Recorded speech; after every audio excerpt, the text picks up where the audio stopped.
¿Cuál será la clasificación del reino de las plantas, del reino Plantae? ¿Cómo se clasificarán? ¿Tenemos alguna idea de cómo se... Raíz, las Mira, raíces, los tallos. ya, esa es la estructura de una planta, ¿no? La estructura de una planta. Bueno, hay una gran variedad de plantas, la verdad. Entonces, vamos empezando por la clasificación. Ya, entonces, netamente, ¿no es cierto? Vamos a hablar de tejidos vegetales. Como ya les pregunté, que es un tejido, básicamente es el conjunto, ¿no? Es el conjunto de células. ¿Ya? Conjunto de células, ¿no es cierto? Básicamente, aquí en estos tipos de tejidos, básicamente vamos a tomar en cuenta dos modelos, ¿no? Dos modelos estructurales, netamente solo de plantas. Entonces, miren, tenemos primero a los talofitos. Ya, aquí está el grupo de los perdón, de los musgos. Ya aquí tenemos a los musgos, también tenemos a las algas, ya, y a las plantas hepáticas. Entonces, básicamente, miren, aquí les coloqué la imagen, ¿no? La imagen de la estructura de un musgo. Ya, si nosotros analizamos en sí a través de un microscopio, podemos observar que las células de esta planta en sí no se diferencian, ¿no? Básicamente estos musgos no tienen una raíz, no tienen un tallo, no tienen un fruto, pero eso básicamente no los podemos distinguir, ¿ya? De igual forma, los musgos no tienen tejidos, ¿no? No presentan tejidos conductores. Esa es otra característica de estas plantas. Entonces, miren, ¿cuál es la estructura netamente de un musgo, no?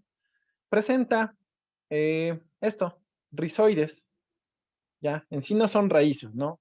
Se los conoce como rizoides. ¿Qué le permite los rizoides al musgo? Prácticamente la fijación, ¿no? Esa es la función que desempeña esta estructura, fijarse al sustrato. Ya, la siguiente, ¿no? El caulidio, esto la fijación, ¿no es cierto? La fijación es como decir que es el tallo de la planta, pero en sí no es un tallo, ¿no? Es un tallo falso, ¿ya? Y por último, también podemos observar, ¿no? Esto, que son como tipo hojas, pero en sí no son hojas, ¿no? Son hojas falsas, se las conoce, pero básicamente son de forma laminar, ¿no? Laminar fotosintética. Obviamente van a presentarnos ciertas células vegetales, las cuales van a realizar el proceso de fotosíntesis, ¿ya? Encontramos un pie y en la parte superior podemos observar, ¿no? La cápsula donde se desarrollan los gametos en sí del musgo, de las esporas, por donde se va. Luego, posteriormente a madurar, se liberará y esa será la forma de reproducción, ¿no? Entonces, esta es la estructura de un musgo. ¿Ya? Entonces, miren, las algas, los musgos y las plantas hepáticas pertenecen a este grupo, ¿no? A los talofitos. Entonces, netamente, estas plantas no tienen un tallo, ¿no es cierto? No tienen una raíz, no forman lo que son hojas verdaderas, no forman frutos. Esa es la característica de estas plantas. El otro grupo, aquí se encuentran los cormofitos. Aquí nosotros ya podemos hablar de diferentes tipos de plantas, ¿no? El primero son los peptididofitos. Ya, aquí nosotros encontramos a los helechos.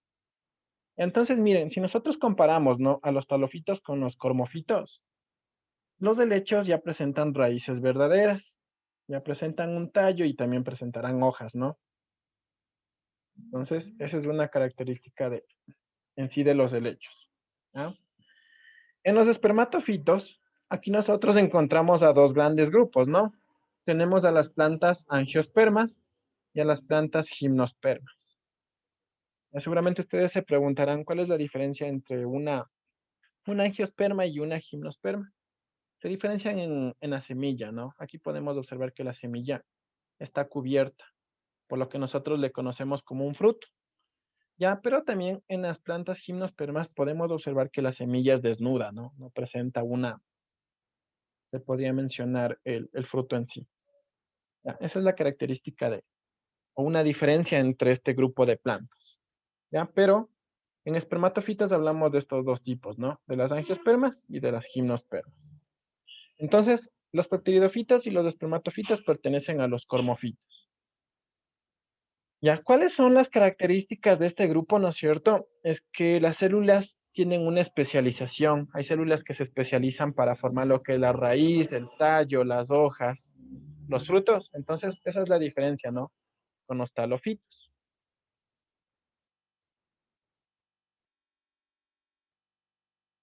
Ahora sí vamos a hablar netamente de tejidos, ¿no? Ya, ahora sí en tejidos. De una planta, en este caso vamos a analizar de una planta que es de tipo pepteridofito, ¿no? De este tipo. Ya puede ser angiosperma o puede ser gimnosperma. Pero vamos a trabajar con este grupo, con los espermatofitos. Entonces, miren, los meristemos, ¿no? Este es el primer tejido que vamos a ver. Prácticamente este tejido se caracteriza porque aquí hay una gran división celular, ¿no? Hay una gran división mitótica de las células vegetales y es muy diferenciada. Cada una tiene una función específica, ¿ya? Como les comenté, aquí hay una gran división celular por mitosis, ¿ya? Bueno, estas características, ¿no? En sí de la célula vegetal, pues va a presentar una pared celular bien fina, ¿no?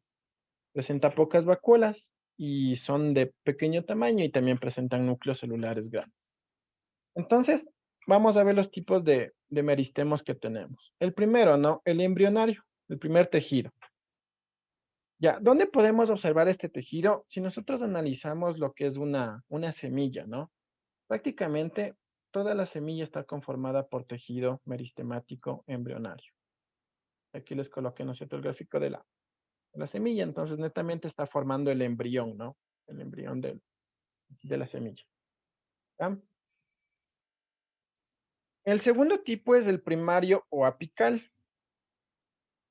Esto lo podemos ver en plántulas, ¿no? En plántulas, esto es típico de, si nosotros nos ponemos a analizar una plantita pequeña, podemos observar este tipo de tejido. El primario apical, ¿cuál es la función de este tejido? Básicamente permite, ¿no? Que la planta crezca en longitud, ¿ya? Aquí se puede diferenciar esto, miren, ¿no es cierto? En la zona terminal, aquí en la cofia, prácticamente permite el desarrollo de la raíz. Y si nosotros observamos aquí en la parte terminal, ¿no? En las yemas terminales, pues posteriormente dará el desarrollo, ¿no? El desarrollo al tronco. Y también se pueden observar lo que son las yemas axilares, ¿ya? Entre las ramas, ¿no? Aquí se pueden observar este tipo de yemas. Entonces, este es el tipo, ¿no? Meristemo primario apical. El secundario. Aquí en el secundario vamos a hablar, ¿no es cierto?, del crecimiento ya no longitudinal, sino un crecimiento en grosor, ¿ya?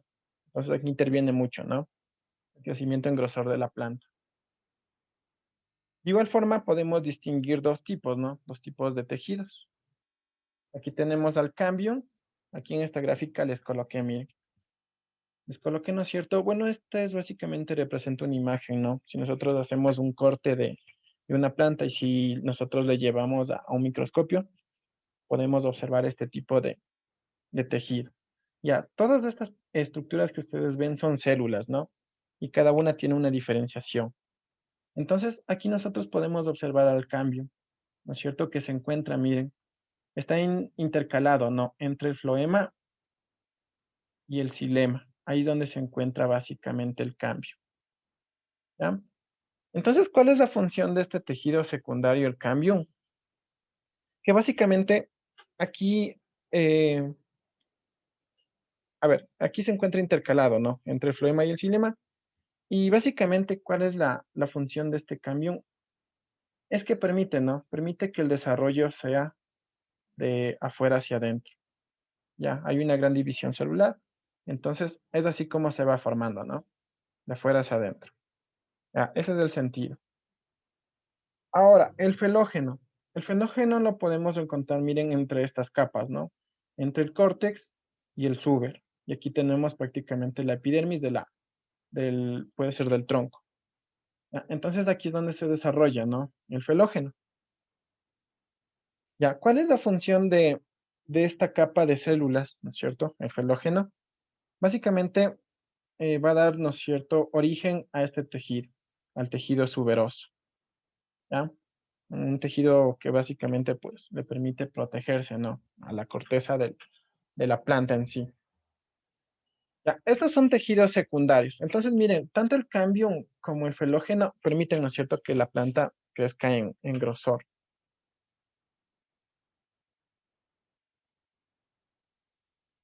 Tejidos conductores. Aquí netamente vamos a hablar, ¿no es cierto?, de lo que es el transporte, ¿no? El transporte de sustancias en una planta.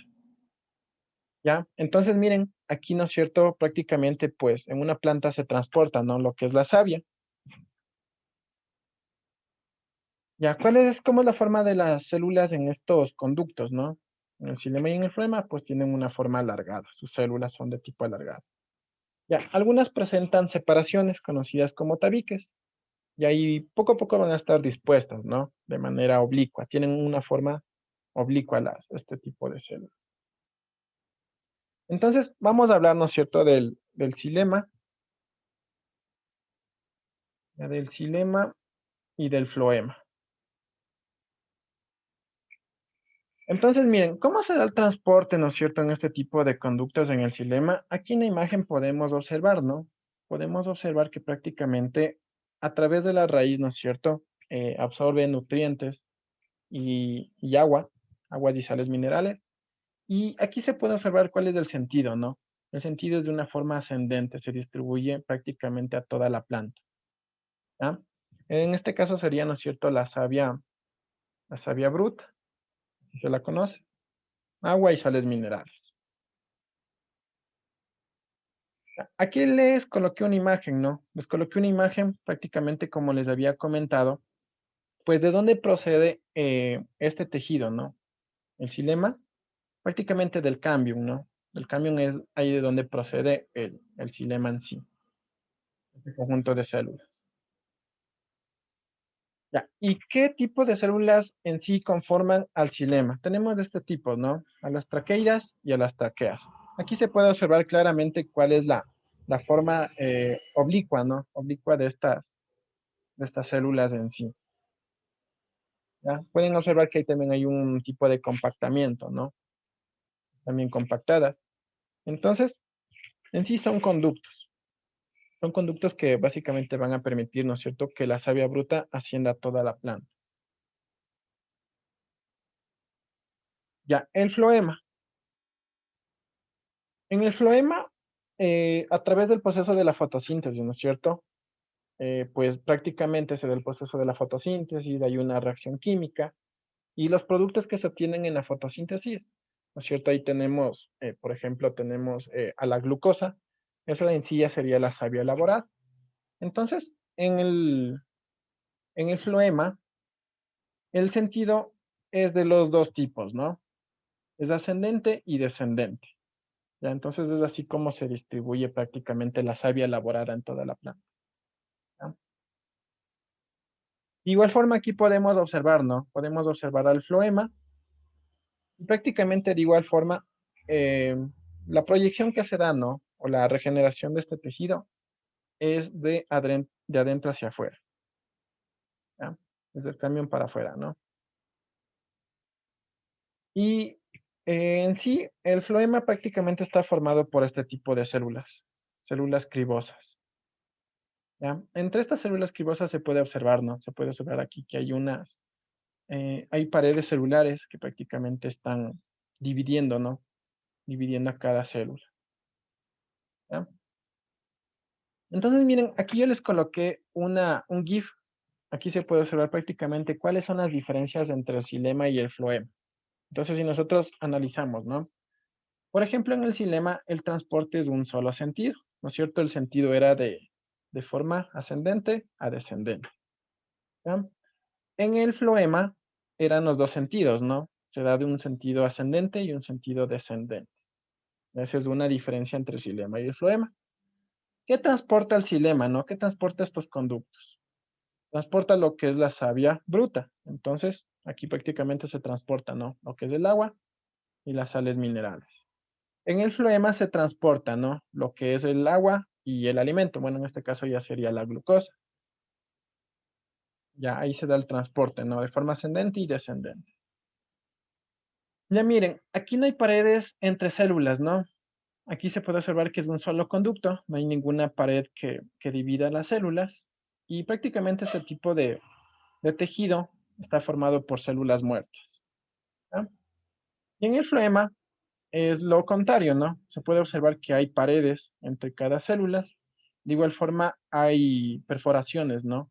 Que permiten el transporte. Ya aquí están las células cribosas.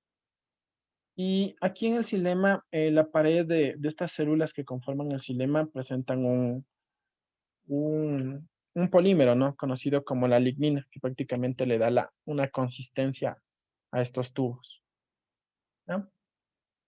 Y eso serían básicamente, ¿no? ¿Cuáles son las diferencias entre estos tipos? En el xilema y el floema y cómo se da el sentido en sí. Ya, estos son tejidos conductores, ¿no? Ahí está la guía. Ahora, tejidos protectores. También se puede observar, ¿no es cierto?, en una planta que netamente van a necesitar un tejido que las proteja. Pregunta, a ver, yo les pregunto, ¿por qué será importante este tejido en una planta? ¿Por qué será importante que una planta presente un tejido protector?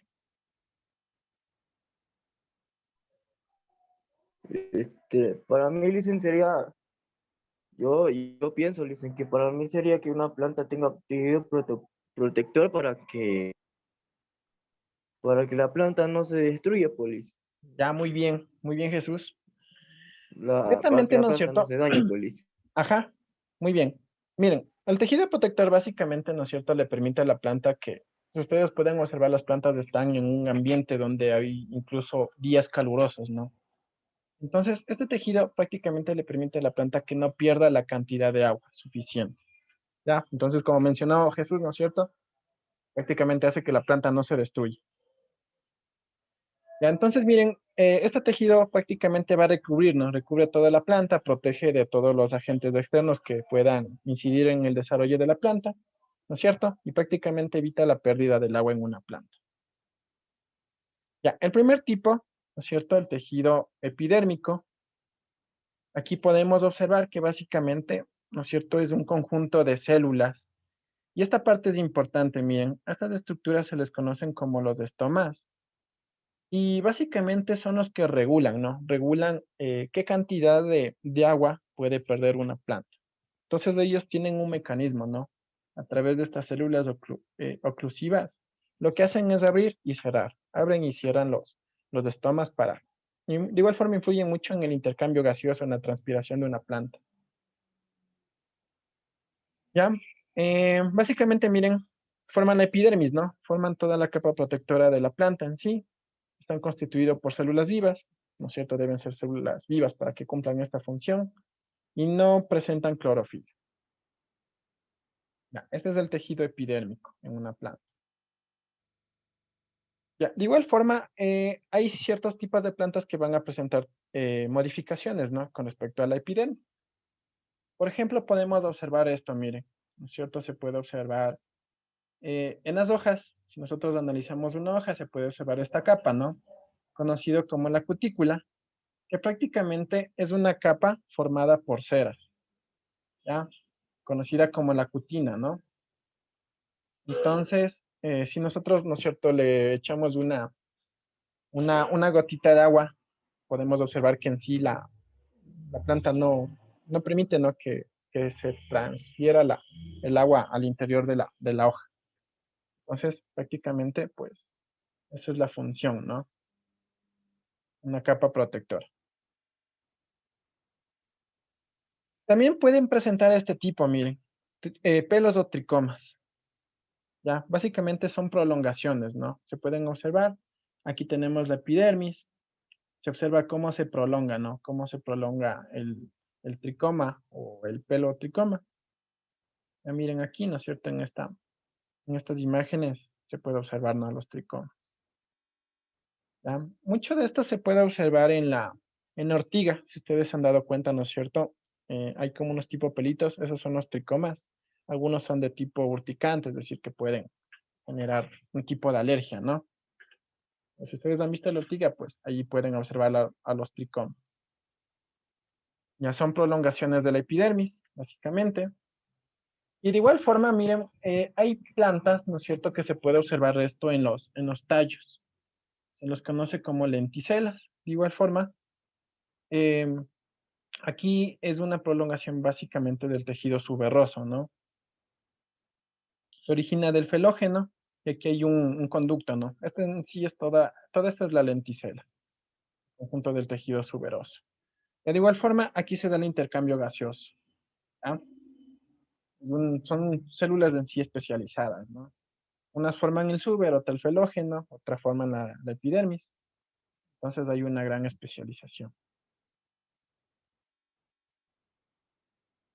Ya, en el tejido parenquimático, ya, en esta imagen podemos observar, ¿no es cierto?, cómo están dispuestas las células vegetales. También podemos observar, ¿no es cierto?, que hay un intercambio, ¿no?, entre cada una de estas células. Hay espacios por el cual fluyen, ¿no es cierto?, fluyen ciertas sustancias. Ya se pueden observar cómo son las vacuolas, ¿no? Las vacuolas son de gran tamaño en tejidos vegetales.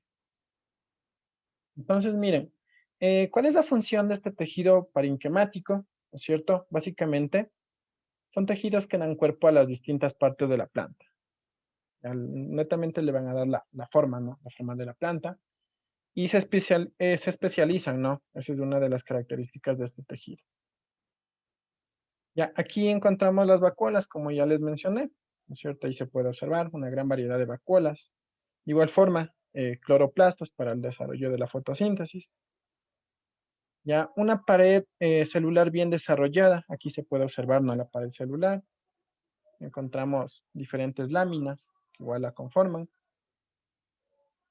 Y miren, hay uniones, ¿no? Hay uniones entre cada célula denominadas plasmodesmos. Por ahí es por donde básicamente se da el flujo, ¿no? El flujo de nutrientes en sí, de célula a célula.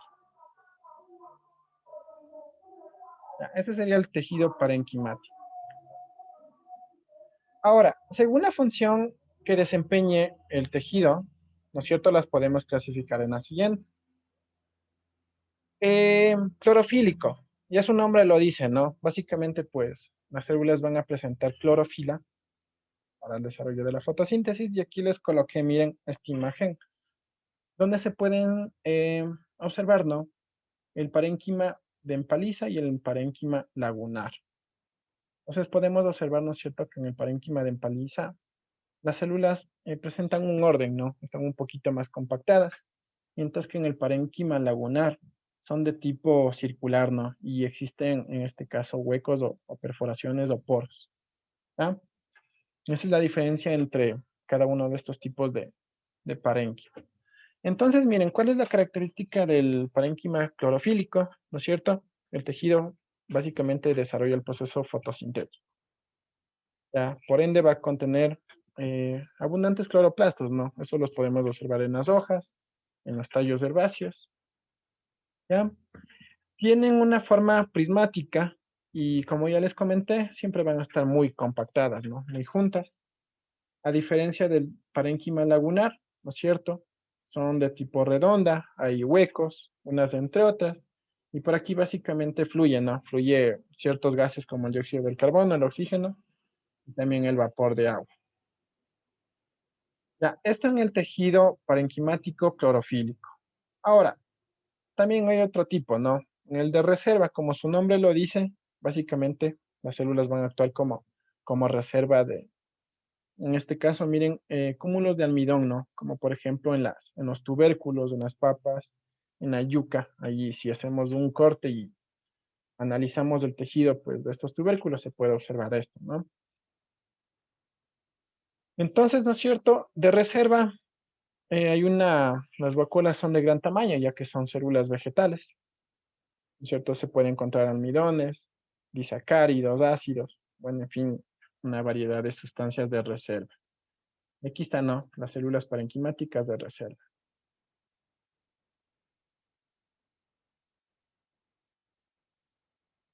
Ya, y por último, los tejidos de sostén, tejidos que intervienen mucho en la forma, en la consistencia de la planta, ¿cierto? Básicamente aquí les da la solidez, ¿no? La solidez y la consistencia a una planta, ¿ya? tenemos de dos tipos. Aquí tenemos al colénquima y al esclerénquima. Ya, ¿cuál es la diferencia entre estos dos tipos, entre estos dos tejidos? En el colénquima, ¿no es cierto? Aquí las células en sí son células vivas, ¿no? Presentan una pared de celulosa, ¿ya?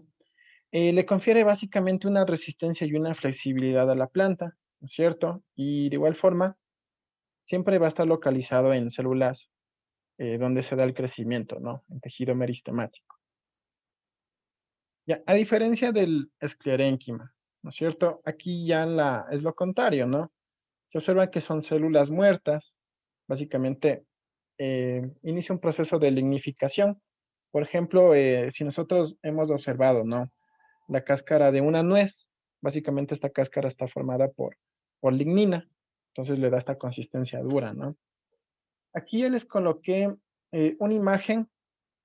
Miren, ¿no es cierto? A veces se utiliza mucho los tejidos vegetales para la elaboración de cuerdas, ¿no es cierto? De hilo de tipo vegetal, el lino y el cáñamo.